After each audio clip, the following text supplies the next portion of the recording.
NFL owners are meeting this week to vote on a number of rule changes for the upcoming season, but the big news is the headlines coming out today in regards to football and its future across the globe.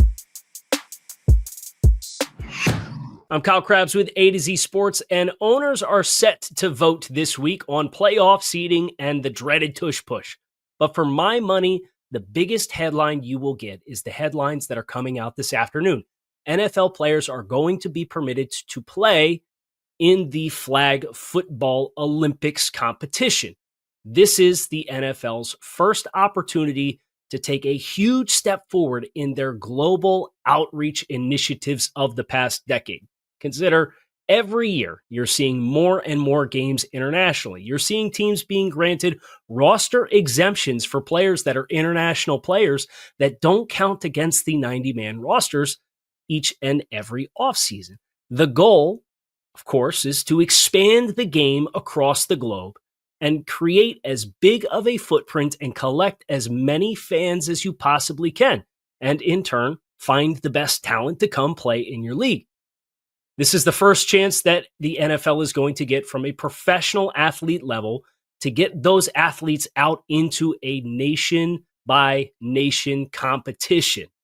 And while some owners across the league might not like the idea of Justin Jefferson suiting up to play for the Stars and Stripes, that is an individual decision that each owner and team and player is going to have to make for themselves.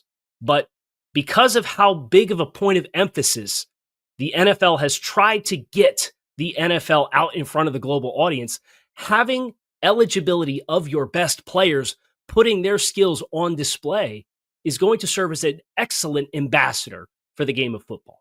But that is not the only thing that the owners are deciding this week. The Detroit Lions are going to have owners put to a vote a proposed change on the seeding of teams in the playoffs. The incentive for those who support the rule change is this.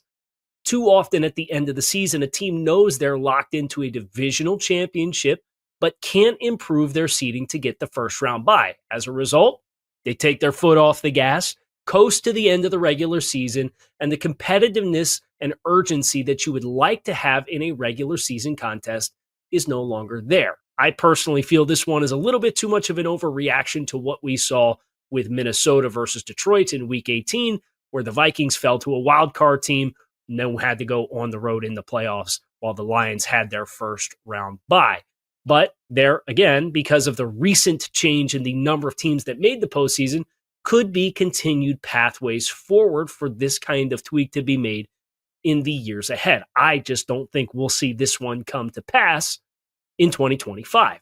And that brings us to the final vote in place, the Tush Push, which everybody in every corner of the football world has an opinion on. Me personally, I hope they ban the Tush Push just so we can stop debating about the merits of the Tush Push. But the current vote that's set to go in place, the owners staved off making the vote when they had the first round of owners meetings after the NFL Combine. The idea that they're circling back to vote on it now gives me the impression that there was some politicking going on behind the scenes, and predictably, I do think this play will ultimately have seen its last reps taken, and the owners will vote to disallow the Tush Push moving forward.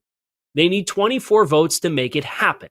So keep your eyes peeled for the timeline and keep your eyes peeled for the headlines, because as the owners make these final determinations, it will set in place the full set of rules for which all teams will be playing in 2025.